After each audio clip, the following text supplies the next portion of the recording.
You are listening to Sugawara's Girlfriend by Being Zen. The team had just finished their morning training and was changing back to their school uniforms when Suga's phone beeped, signaling he had a text. The grey-haired teen smiled fondly and proceeded to read it, unaware of the curious stares he was being the target of. Tanaka and Nishinoya were honestly surprised at the display of mushy happiness from their senpai. They always thought Sugawara would be the most discreet person in the team, although they figured he'd never had a possible girlfriend. That is just the kind of person Suga-senpai is.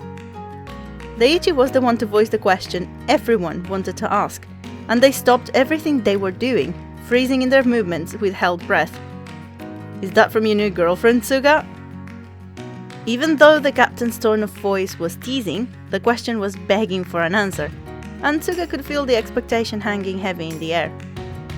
He took 5 seconds to answer, pondering if he should tease his teammates. He grinned wide with his eyes closed and a V sign. As if on cue, shouts erupted from blushing, hyperactive teenagers.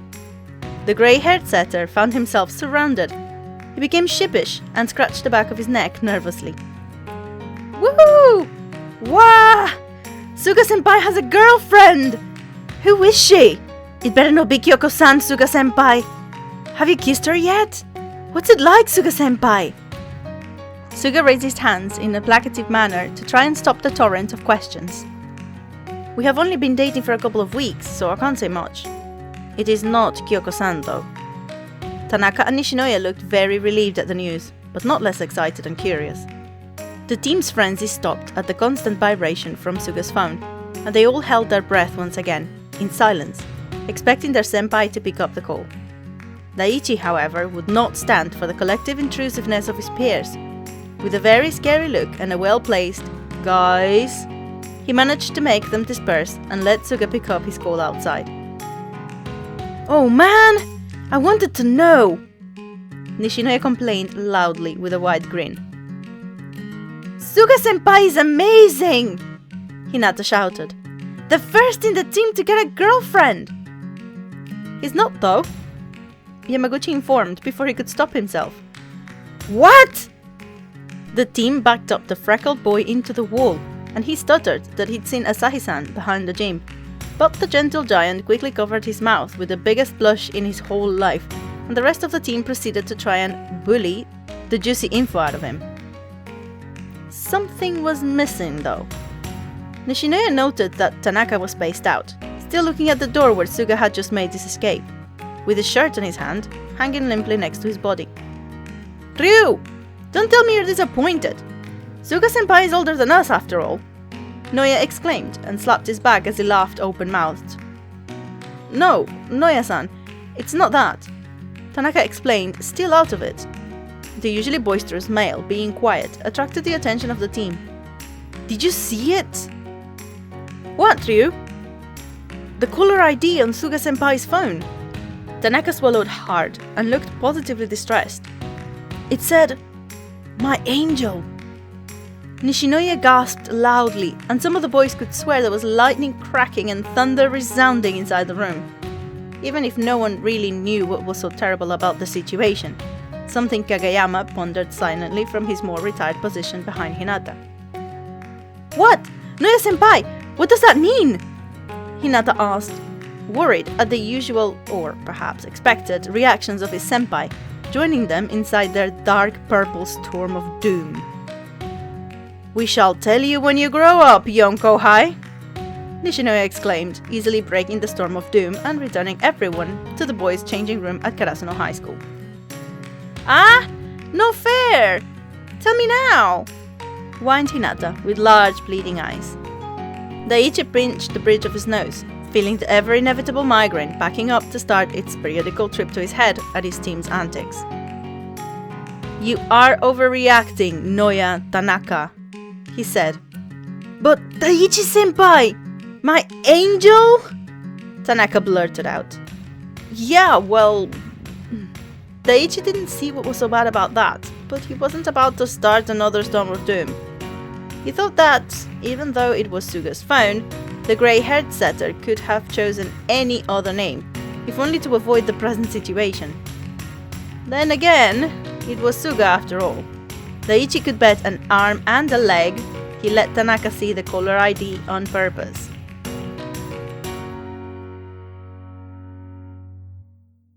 To be perfectly honest, Daiichi didn't quite understand how he found himself in the situation he was. His day had gone just like any other normal day after the Great Discovery, as the team had named it. He'd attended classes, had lunch, passed a test, and trained some more. The deviations only started to occur when the team stopped for steamed buns on their way home. Suga pulled out his phone, typed a quick text that received an almost instant reply, and smiled a kind smile he'd never smiled towards any of the present company before. "There it is!" shouted Noya, as he obnoxiously pointed at Sugawara, startling everyone. He was joking, pretending to give Suga's love life stages such as the pet name stage and the totally in love face stage. Tanaka thought it was funny and joined in the overly dramatic exclamations of surprise and or horror at each new sign. The grey-haired teen looked almost scared. The boyfriend smile! The declaration got him a whole minute of deadpan silence, until Suga turned to Daiichi with a confused expression. Am I really smiling differently? Daiichi only patted his shoulder in silent moral support against their friend's teasing. Suga interpreted as an equally silent rejection to help him out. "Oh, Sugawara-kun has a girlfriend?" asked Ukai, effectively interrupting the teen's antics. "Congratulations!" Suga bowed to the coach and smiled. "Thank you, Coach Ukai. I will keep working hard." "That's good, but don't forget to have fun either." "Have you guys been on a date yet?" Daiichi asked, sincerely curious. Then he interrupted with a smirk. "Watching anime until you pass out from exhaustion doesn't count." Sugawara blushed, at the same time he half-heartedly glared at Daiichi. "One time, Daiichi! And I'll have you know, we are going to the cinema this weekend!" The setter exclaimed loudly, but soon he realized his mistake and looked around at the rest of the team to find most boys blushing. Nishinoya and Tanaka were smirking instead. A very bad sign. He almost voiced his resigned thought of, "What now?" But nothing really happened. Yet. "Good one, Suga-senpai!" complimented the shorted boy with both thumbs and a wink. "How did you two meet, Suga-senpai?" Hinata asked, only to be told by Daiichi that that question was a bit rude, since it was personal information. But before the little crow could apologize, Suga smiled and answered with a blush and a fond look on his face. "Actually, we've been friends since middle school. She was humming a song from an anime that I knew, so I asked her about it, and we bonded over it. We would stay up late watching it when we slept over." "Sleep over?" Tanaka repeated, adopting a horrified expression with a hand over his heart in mock pain. "Suga-senpai is already..." Nishinoya lamented, as if it was beyond salvation. No, it's nothing like that!" Suga defended, but it obviously fell on deaf ears as the team kept teasing him. Even after they left Sakanoshita, Ukai muttering a "youngsters these days" as he waved them goodbye. Everyone was laughing good-naturedly, and Asahi was ever so grateful that the team hadn't spared his own relationship much thought since Yamaguchi spilled the beans. But he was sure as daylight they were going to care at some point. Hopefully in a very distant future. Daiichi didn't like the smirk on Noya's and Tanaka's faces. He liked even less the suggestion to spy on Suga when Saturday morning came about.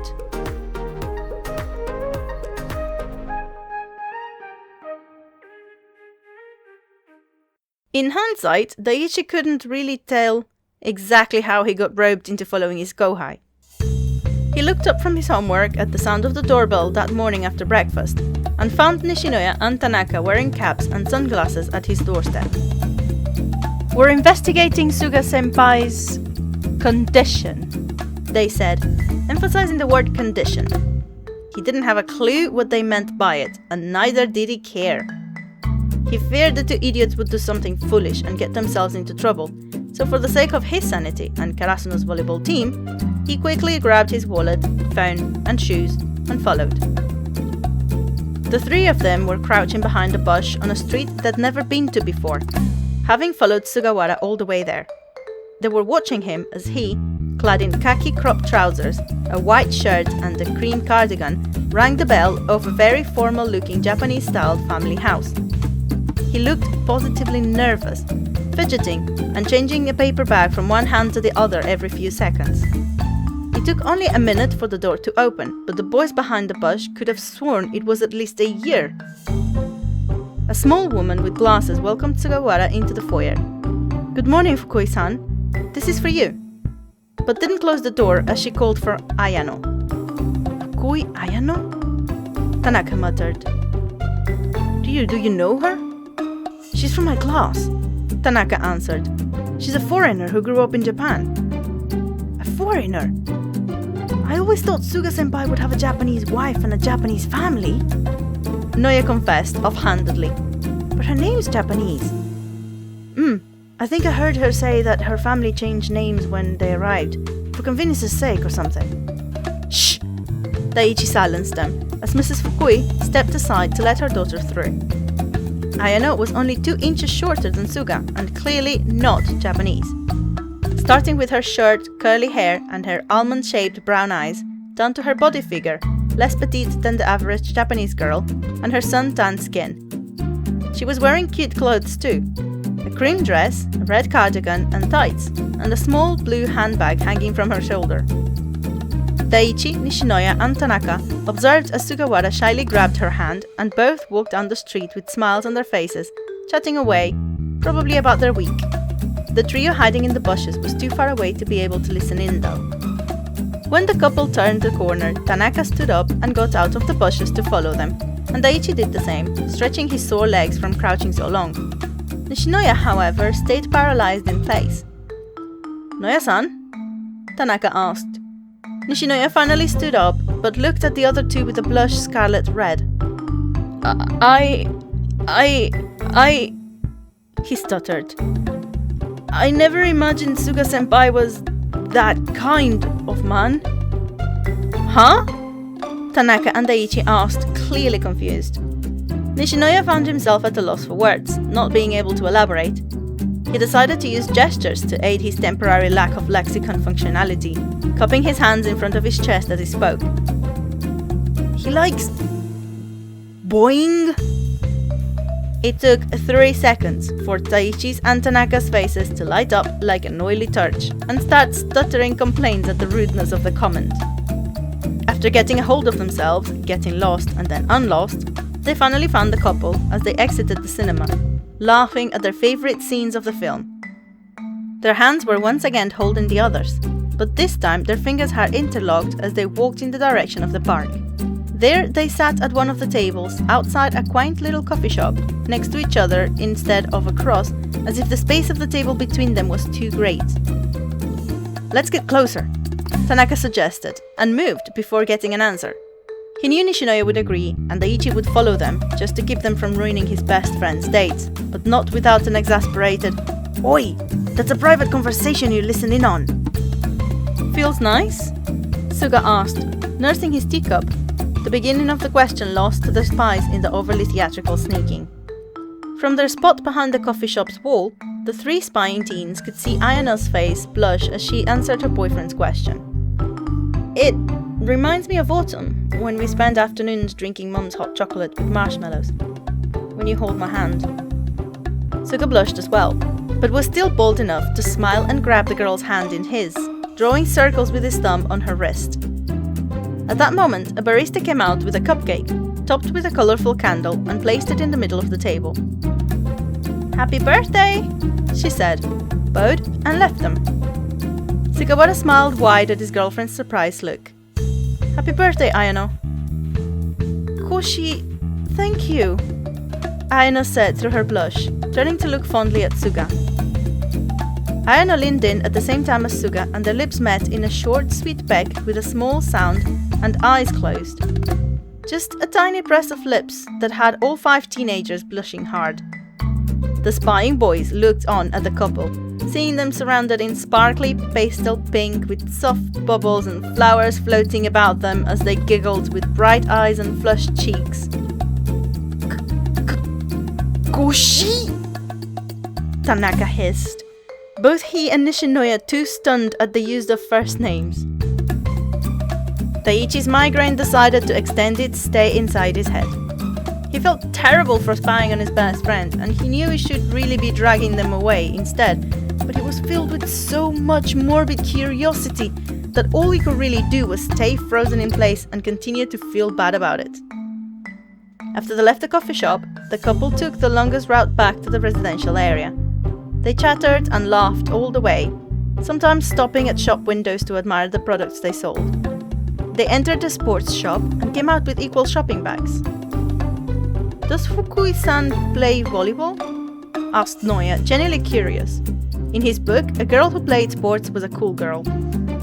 Tanaka made a show of thinking hard about it, with his index finger on his chin and his eyes squinted. "Dunno. I've never seen her on the Karasuno girls team," Daiichi said with a sigh, reduced to being miserably resigned at the expense of his common sense. She might be playing another sport.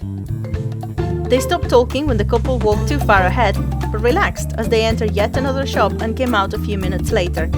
Sugawara smiling a proud big grin at his embarrassed girlfriend, who was hugging a big, red, heart-shaped pillow to her chest, her face hidden in it, except for her eyes, and her previous shopping bag hanging from the side of her elbow. Her scarlet blush could be seen on her ears. It was very hard for Tanaka and Nishinoya not to burst out laughing at the sight, and Daiichi scowled at the ever so unromantic pair, secretly noting the idea in his head for future reference. They followed Suga and Ayano to a very familiar neighborhood. "Daiichi-san ne?" asked Tanaka, his face sporting the biggest blush ever. "This is Suga-senpai's neighborhood, isn't it?" Daiichi's face also lit up and his eyes widened as he nodded wordlessly. "Do you think that they..." Nishinoya's question stayed unanswered due to very many several reasons the teenagers could not delve into just then. They stayed completely silent as they followed the couple through the sunset-painted streets. They were walking very close to each other, fingers intertwined and locked, kissing each other softly on closed lips now and again. The atmosphere all too intimate and too uncomfortable for the spying boys, who were now seriously considering if they wanted their suspicions confirmed. All it took was a look at each other's expressions, and they decided that no, they were not yet ready for that sort of information just yet. Before they could turn around, however, Ayano stopped and called Suga's name with a finger pointed at a place not too far ahead of them. Daiichi, Nishinoya and Tanaka couldn't see from their positions what it was that called the girls' attention, and in their curiosity, they followed them. "I'll make sure Suga and his girlfriend aren't in any sort of danger and they leave with Nishinoya and Tanaka," thought Daiichi, feeling guiltier by the second. Sugawara and Ayano stopped in front of a box in the pavement, right under a lamppost in a way too cliché setting. "I can't keep pets at home," Ayano said, face sad as he stroked a tiny little puppy, entirely too small for the box he'd been abandoned in. The puppy remained quiet, sitting in the middle of the newspaper that was put at the bottom of the cardboard box, and yawned a big yawn. "Mom hates them," she explained. Sugawara looked conflicted as well, scratching the bored puppy's chin. "I don't think my parents will be too happy either." After a few silent seconds during which the couple thought of what to do, and during which Daiichi tried his mightiest to quell that insistent pull to witness this side of his best friend he'd never seen before, and failing miserably, Ayano spoke again in a cautious tone of voice, as if she was testing out her idea. "You said your parents aren't home tonight, right? Can you keep it until tomorrow?" Ayano asked him. "We could take him to a shelter in the morning." Sugawara thought about it for a few moments, before he nodded with a very gentle smile, the so-called boyfriend smile, and took the puppy in his arms, petting its little head. The puppy yawned another big yawn with his tongue reaching out. "I won't want to hand him over tomorrow," he confessed. Ayano chuckled and kissed her boyfriend again. "We should get a dog when we become adults. And we could name it after things we like," Suga suggested, like Mapo Tofu. This earned him another laugh from his girlfriend. He looked at the puppy again and grinned. "Can we name this one Tsukishima?" It seems to have a scowling resting face. Koshi, no. Ayano scolded lightly with a smile. The couple walked away laughing and still talking about the puppy. None of the spies tried to follow them as they turned the corner to Suga's house.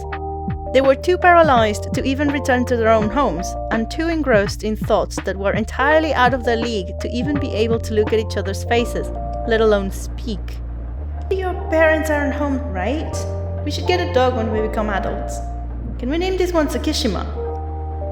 None of them knew nor cared how long it had passed before they wordlessly looked at each other and wordlessly turned their backs to each other, taking completely different paths back home. They spent their Sunday equally brooding over the spying adventure, panicking about having to see Sugawara in the morning the next day, and wondering about much more intrusive ideas than if the couple took the puppy to the shelter or not. They found out much later that Suga's dad was actually quite fond of dogs. Suga spent a whole month asking them why in the world they were all so out of sorts. And can you please stop? Meanwhile, Asahi was counting nervous days until Nishinoya finally recovered from whatever trauma he was in and started teasing him about his long-term girlfriend and their romantic escapades, which Yamaguchi had accidentally witnessed once. Hinata and Kagayama, like the rest of the team, wisely, read cluelessly, chose to stay out of it this time and continued to act like their usual bickering selves. Sugawara was not surprised at all when all his teammates, except Asahi, came to ask him for love advice one after the other over the years, even if they didn't really need it at the time. The last one to, rather reluctantly, start asking for advice, but leaving his questions open-ended, was Tsukishima. He visited Suga at his and Ayano's flat when they were on break from university. The blonde third year got a very odd feeling at Suga's and Ayano's dog being named Tsuki, but he wasn't sure if it was a bad feeling.